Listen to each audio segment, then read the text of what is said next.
Ce dimanche 28 septembre 2014 s'est tenu le Forum des associations au hangar 14 à Bordeaux. Nous rencontrons M. Alain Juppé, maire de Bordeaux et président de la communauté urbaine de Bordeaux, à la rencontre des associations avant de repartir à la préfecture pour les sénatoriales. La gauche garde 3 sénateurs, Françoise Cartron, Philippe Madrel et Alain Anziani. Nous avons choisi 3 associations parmi les 330 présents dans ce salon. L'association Blues Rose, elle accompagne les malades à l'hôpital. Paléa Plus, l'association qui accompagne les personnes en fin de vie. Défi, l'association, elle prend en charge les démunis et les étrangers pour accès à devenir français.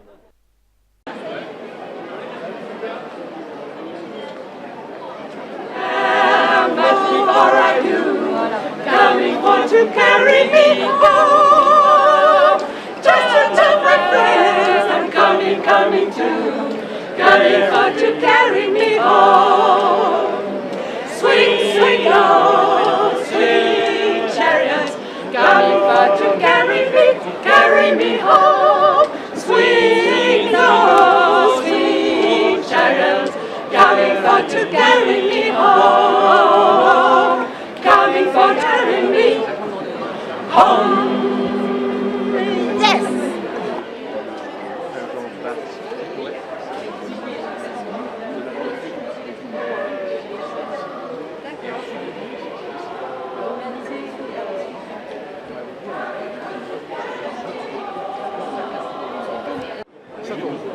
Alors l'association des Blues Roses intervient quotidiennement auprès des enfants malades, auprès des personnes âgées et des adultes atteints du cancer pour leur proposer des activités créatives sous forme de jeux, sous forme de distraction, de discussion tous les jours à l'hôpital des enfants, Bergonier et dans tous les sites du CHU.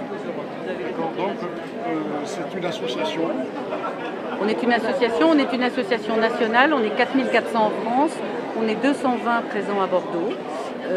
On assure la formation de nos bénévoles parce qu'il ne s'agit pas d'aller voir des populations qui sont comme ça fragilisées sans une formation. Donc ils sont formés puisque nous avons des bénévoles hommes et des bénévoles femmes.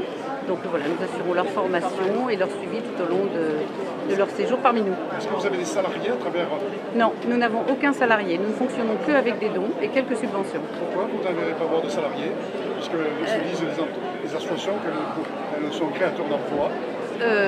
C'est pas qu'on n'arrive pas à en avoir, c'est qu'on ne veut pas en avoir parce que pour le moment l'association fonctionne, même avec 220 bénévoles, c'est beaucoup de travail, mais on préfère que les dons qui nous sont offerts gentiment servent directement pour ou les formations ou pour nos activités auprès des enfants malades.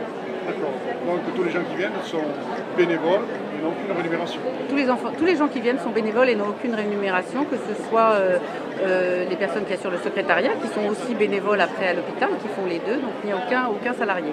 En revanche, c'est vrai qu'on a besoin de dons, parce qu'on a besoin de dons pour toutes les activités qu'on assure à l'hôpital, ne serait-ce que pour l'informatique aussi, parce qu'on a tout un service informatique, donc on a besoin de dons pour ça, et on a besoin de dons pour former les bénévoles, parce qu'il est important que les bénévoles qui interviennent auprès des enfants soient formés, et une formation c'est cher, donc ça c'est quelque chose qui nous tient à cœur aussi.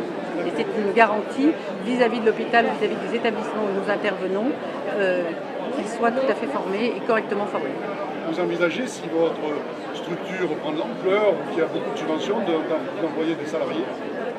On ne l'envisage pas de cette manière-là. On va probablement nouer un mécénat de compétences avec la Fondation Orange qui va, dans ces cas-là, on aura un salarié de chez eux mais qui va travailler pour nous, mais pas de salarié pour nous directement. La Fondation Orange, c'est le partenaire Orange Oui, c'est le partenaire, c'est la Fondation Orange qui est aussi présente ici et qui est très impliquée dans le bénévolat et dans tout ce qu'elle peut faire, et elle propose des mécénats de compétences et nous allons probablement faire comme ça avec eux. Donc c'est elle qui arrive à vous financer un peu Non, si elle nous finance, ce sera un financement de quelqu'un qui viendra travailler au sein de l'association pour assurer du secrétariat. Est-ce que vous pouvez donner votre nom de votre site, des informations pour que nos internautes puissent venir vous rencontrer? Alors pour nous rencontrer et pour nous joindre à Bordeaux, c'est lesbluesroses33@gmail.com. Merci beaucoup, c'est gentil à vous. Je vous remercie. Oui, donc Allez-y, vous présenter, bonjour. bonjour, donc association Paléa Plus. Nous sommes une association de bénévoles d'accompagnement en soins palliatifs. C'est-à-dire que nous sommes auprès des malades en fin de vie ou des malades qui sont en grande souffrance, qui sont isolés et auprès de leur famille. Nous intervenons dans des établissements de la ville, à la maison de santé Marie-Galène, à la clinique Tivoli, à l'hôpital Robert Piquet. Et voilà, nous sommes reçus dans les chambres des patients, nous passons un petit peu de temps avec eux. Et en fait, nous sommes un petit peu le relais de la société. Nous leur montrons qu'ils ne sont pas abandonnés par la société, par le quotidien, et nous sommes une vraie présence auprès d'eux. Un relais différent des soignants, un relais différent des psychologues. Voilà. Alors, notre deuxième casquette, c'est que nous aidons aussi à la promotion des soins palliatifs. Qui est là donc à l'accompagnement des personnes en soins de vie. Nous participons à des colloques, nous assurons des conférences, des films suivis de débats. Il y a une pièce de théâtre bientôt, toujours sur le thème de la fin de vie. Et nous essayons ainsi de faire connaître les soins palliatifs au plus grand nombre de nos concitoyens. Les parents, c'est une aide inestimable que vous leur apportez aussi psychologiquement aux parents. Alors aux parents, aux proches, effectivement, quand ils nous rencontrent, souvent ils nous disent ce qu'ils n'osent pas dire ou ce qu'ils n'ont pas le temps de dire aux soignants, ce qu'ils n'osent pas dire à leurs proches malades. Nous sommes quelqu'un à qui ils peuvent parler ouvertement, sans contrainte, sans être jugés, en sachant que nous sommes là pour les écouter, que nous avons une certaine expérience puisque nous sommes formés. Donc nous avons rencontré beaucoup de gens dans leur cas, donc nous sommes capables de les écouter, tout simplement. Une oreille attentive. En tant qu'association, vous avez des salariés dans votre association? Non, nous sommes tous bénévoles, aussi bien les bénévoles d'accompagnement que les bénévoles administratifs qui aident à gérer l'association. Pourquoi les associations n'arrivent pas à créer des emplois, puisqu'on parle que les associations sont créateurs d'emplois? Alors là, vous me posez une question. C'est-à-dire que nous sommes une petite association, nous sommes 25 bénévoles, et c'est vrai que nous n'avons pas les moyens de créer un emploi. Pour l'instant, en tout cas, c'est vrai que ça serait une aide intéressante, surtout au niveau administratif, parce que c'est toujours lourd de gérer une association. Compliqué. Donc vous n'avez pas assez d'aide financière pour pouvoir créer des emplois et donner un salaire à quelqu'un qui pourrait faire un travail. Parce qu'après tout, c'est du bénévolat, mais c'est à la fois aussi du travail. Alors oui, mais alors le fait que ce soit du bénévolat auprès des patients, c'est très important. On pourrait avoir des salariés au niveau administratif, mais pas au niveau de l'accompagnement. C'est important que nous soyons bénévoles parce que justement nous représentons la société, c'est-à-dire que les gens ne peuvent pas se déplacer, aller au coin de la rue acheter leur pain, aller faire leurs courses. Et nous sommes là, disponibles, comme quelqu'un qui rencontrerait au coin de la rue. Et c'est important que nous soyons bénévoles, très important. D'accord. Votre nom sur votre site, si on veut vous retrouver? Alors, Pallia Plus, et le site, c'est palliaplus.org, tout simplement. Et vous êtes, madame? Madame Birabin. Merci, madame Birabin. Merci à vous. Allez-y, présentez votre association, vous êtes? Alors, nous sommes l'association DEFI, Défense des exclus, par la formation et la formation. Alors justement, vous parlez d'exclus, Oui. C'est bien, vous leur apportez une aide. Comment cette aide est apportée aux exclus, de nos concitoyens de cette société? C'est une aide, d'abord une aide par l'information, c'est-à-dire qu'effectivement les gens viennent nous voir parce qu'ils ont entendu parler de nous et nous leur donnons les explications dont ils ont besoin pour pouvoir et résoudre les problèmes auxquels ils sont confrontés. Et cette information, évidemment, se continue par ensuite un contrôle, savoir si effectivement ce que nous avons effectivement donné à ces personnes, les informations qu'on leur a données, les indications qu'on leur a données ont pu leur permettre effectivement de résoudre ces problèmes.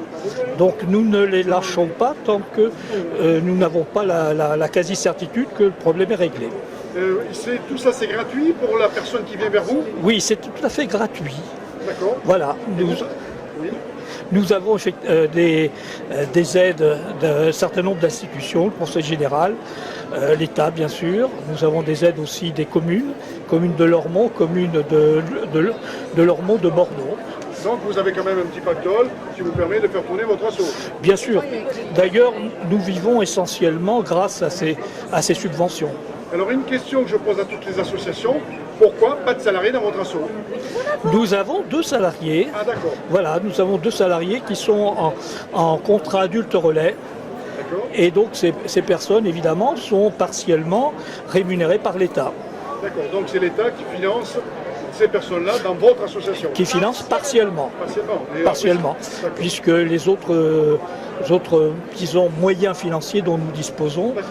nous permettent effectivement de combler la différence. Donc ça fait 2 chômeurs en moins qui sont à Pôle emploi. Voilà, tout à fait. Il faut que d'autres associations prennent exemple sur vous. Parce qu'on a rencontré 2 qui nous disent qu'on ne peut pas prendre de salariés parce qu'ils n'ont pas les moyens. Alors certaines associations ont les moyens de prendre des salariés, puisqu'on parle de chômeurs et d'exclus, justement ça en fait partie. Est-ce que vous travaillez avec Pôle emploi?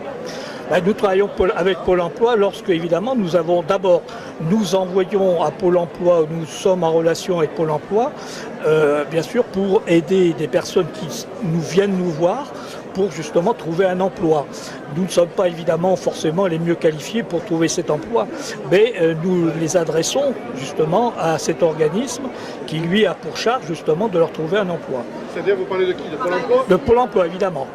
Donc vous envoyez ces personnes à Pôle emploi, mais Voilà. celles-ci sont déjà...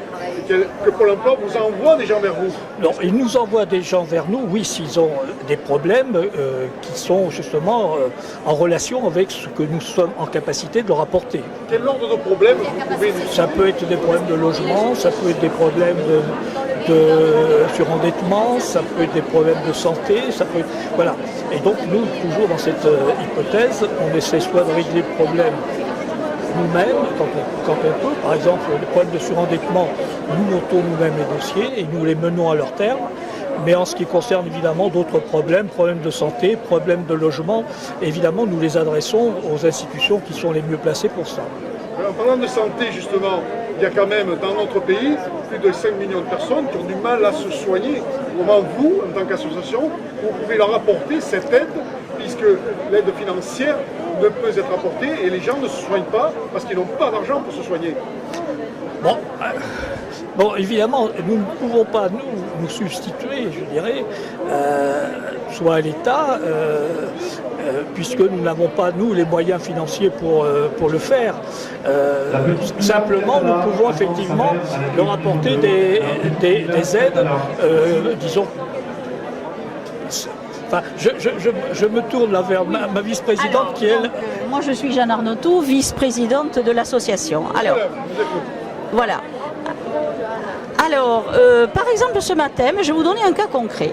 Nous avons une dame qui a 76 ans, qui habite Blanquefort, qui est venue nous voir en nous disant qu'elle avait des problèmes de dents, d'appareils auditifs et de lunettes qu'elle n'arrivait pas à se faire refaire parce qu'elle est effectivement au minimum vieillesse. Bon. Et son assistante sociale est débordée, n'arrive pas à faire tout ce qu'il faudrait faire. Non, mais nous avons pris rendez-vous avec elle parce que nous allons essayer de l'aiguiller vers justement des organismes. Nous aidons les gens effectivement à financer leur appareil dentaire, leur appareil auditif et les lunettes aussi. Et comment ils peuvent être financés puisque ces gens-là n'ont pas d'argent et l'hôpital refuse. Oui, c'est vrai, c'est vrai. Non, mais c'est vrai, mais on fait des demandes d'aide financière. Il y a quand même des filières où il y a des aides. Oui. Absolument, il y a des aides, mais bon, il faut les connaître. Et c'est notre rôle à nous, justement, de les aiguiller vers ce genre d'aide. Quelle aide ces gens-là, s'ils nous écoutent, quelle aide ils peuvent aller? Alors écoutez, là je vais vous passer notre médiatrice sociale, qui elle est notre salariée et qui s'occupe de ça tous les jours, entre autres. Alors je vais vous la passer tout de suite. Merci, madame. Alors, donc bonjour, je suis Marie-France Gélibert, je suis salariée donc, de l'association des filles. Donc pour ce qui concerne par exemple l'accès à la santé, il faut savoir que beaucoup de gens déjà ne connaissent pas leurs droits. On sait bien que beaucoup de gens ne demandent pas l'aide à la complémentaire santé, qui est une aide qu'accorde la sécurité sociale selon les revenus, qui est sous forme de chèque pour payer sa mutuelle. Bon là, il y a beaucoup de non-recours en France. Donc nous, systématiquement, quand nous recevons des gens, puisque nous faisons les gens, il suffit qu'ils frappent à la porte pour qu'on puisse les recevoir, on s'assure déjà, on fait le tour de leurs droits de façon un peu globale et on s'assure effectivement qu'ils font bien déjà valoir les droits qui existent. Ensuite, connaissant effectivement, concernant des aides en plus, donc on regarde s'ils ont des complémentaires, on fait des demandes d'aide financière à la sécurité sociale, puisque ça existe aussi.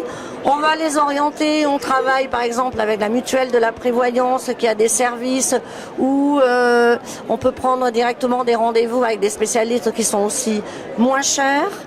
Et surtout on les accompagne dans leur démarche. Les dossiers sont parfois long, il faut parfois plusieurs rendez-vous pour que les gens rassemblent leurs papiers, ce qui fait que souvent les gens se découragent et donc nous c'est essentiellement notre travail, c'est donner des pistes, faire la médiation téléphonique aussi avec les institutions pour voir où en est le dossier, est-ce que ça avance, qu'est-ce qu'ils accorderaient comme droit et en fait on monte les dossiers avec les personnes, voilà. Et on les soutient jusqu'à ce que leur dossier arrive à terme. On ne fait pas juste un travail administratif, on fait un travail d'accompagnement pour s'assurer que le droit auquel il a droit et même une aide éventuelle, on défend le dossier jusqu'au bout en fait. Voilà, on le fait aussi bien pour la santé que pour des droits sociaux, que on fait des médiations, c'est ce qu'on appelle nous la médiation sociale, l'accès au droit. On va le faire aussi bien pour une famille avec la CAF. On va faire de l'accompagnement dans les démarches pour l'école, pour trouver une école parfois pour des jeunes gens entre 16 et 18 ans. Voilà, on fait tout ce soutien vraiment sur le terrain, quoi, en suivant le dossier. Pourquoi l'hôpital, qui est censé être l'hôpital d'accueillir les pauvres, ne joue pas ce rôle-là qu'elle devrait jouer ? Alors, moi je dirais quand même que beaucoup de bénéficiaires que nous avons sont reçus à l'hôpital. Mais malheureusement, ils ne sont pas les sont pas soignés. Moi, j'ai pas d'exemple où les gens ne sont pas soignés. Par contre, il arrive effectivement, la dame que nous avons reçue ce matin, et elle dit qu'effectivement, elle n'a pas pu faire valoir ses droits au niveau d'un appareillage. Bon, ça nous est arrivé, moi, dans un dossier que j'ai suivi, effectivement, j'ai eu un monsieur à qui on avait dit qu'après tout, il n'avait pas vraiment besoin d'avoir un appareillage. Donc en fait, je l'ai orienté vers un autre spécialiste dans une autre institution, où là, on lui a accordé l'idée qu'il pourrait avoir un appareillage. Nous avons suivi le dossier, nous avons fait une demande d'aide financière à la sécurité sociale, et aujourd'hui, il est appareillé depuis à peu près 1 an. Voilà, donc parfois, c'est un peu compliqué pour faire valoir ses droits. Mais voilà, bon, nous, c'est notre travail essentiel, c'est d'accompagner les gens qui viennent vers nous pour s'assurer qu'ils auront le maximum des droits auxquels ils peuvent prétendre. Vous savez que c'est en train de se mettre en place un petit peu partout, les dentistes low cost. C'est des dentistes qui se réunissent et ça va véritablement apporter pour nos concitoyens, il y en a un qui s'est monté à Pessac, des prix défiant toute concurrence qui seront moins chers qu'à l'hôpital. Alors ça, non, je ne sais pas tout, donc je suis heureuse de l'apprendre. Après, je vais vous dire que moi, j'ai eu une situation d'une dame qui avait besoin de refaire faire ses dents. Donc, bien sûr, elle s'était orientée vers la sécurité sociale. Elle avait eu un devis et bon, c'était un petit peu compliqué. Donc, moi, je l'ai envoyée chez un dentiste privé qui, bien sûr, est en dépassement comme tous les dentistes, puisqu'il n'y en a aucun qui pratique les tarifs sécurité sociale. Et il s'avère que le devis qu'a fait ce dentiste était moins cher que celui de la sécurité sociale. Et finalement, nous avons aussi sollicité auprès du crédit municipal une aide pour cette dame qui a pu se faire appareiller dans des très très bonnes conditions avec un très bon dentiste. Donc on peut dire que quand on essaye de faire le maximum, il faut accompagner la personne, c'est plusieurs rendez-vous, c'est du temps essentiellement. On arrive à avoir des résultats, je ne peux pas dire à 100%, on arrive quand même à avoir beaucoup de résultats. Il faut du temps, de la patience, de l'abnégation, je dirais. Donc je vous repasse ma vice-présidente. Alors, nous avons parlé de médiation sociale, mais nous n'avons pas parlé d'une autre de nos activités. Bon, là, c'est une activité qui est plus courante par les associations association, c'est de l'apprentissage de la langue française. Alors nous recevons essentiellement des étrangers. On ne demande pas s'ils ont des papiers, s'ils n'ont pas des papiers. On accepte tout le monde indifféremment. On a des cours de français langue étrangère de tout niveau. Non, uniquement le français. Parce que nous avons constaté que beaucoup de gens justement se débrouillent mal avec la paperasse parce qu'ils maîtrisent mal le français. Voilà. Alors, parallèlement à ça, on fait un peu d'alphabétisation. Actuellement, on a de moins en moins de gens analphabètes qui arrivent en France parce que presque tous les gens qui arrivent actuellement, ce ne sont plus forcément des gens du Maghreb ou des gens d'Afrique noire. Mais ce sont maintenant beaucoup de gens d'Europe de l'Est qui sont allés à l'école plus de 5 ans. Donc ils sont allés à l'école chez eux, ils apprennent vite le français. Voilà, donc nous avons tout un volet justement apprentissage de la langue, de façon à accéder à la citoyenneté aussi. Et nous avons tout un volet accession à la citoyenneté des femmes en particulier issues de l'immigration. Par la valorisation de l'histoire, c'est-à-dire qu'on essaye de faire le lien entre leur histoire dans leur pays et notre histoire chez nous. Donc on fait évidemment beaucoup de sorties culturelles, voilà, pour qu'ils puissent faire le lien entre leur propre histoire et l'histoire chez nous. Donc on les amène absolument, voilà, absolument. Par exemple, ils écrivent leur histoire, c'est-à-dire certaines femmes sont en train d'écrire un dossier, enfin un petit roman, si vous voulez, qui s'appelle Jézira la rebelle. Ça, ce sont des femmes maghrébines, par exemple. Et parallèlement, on les amène dans des conseils municipaux, au Grand Théâtre, on les a amenés visiter le musée Frugès. Là, on a fait toute une sortie sur Bordeaux, Port-Négrier, et dans Bordeaux, et au musée d'Aquitaine, etc. Et ça, dans le but d'accéder à la citoyenne française. Très bien. Voilà. Super. Merci beaucoup, c'est gentil.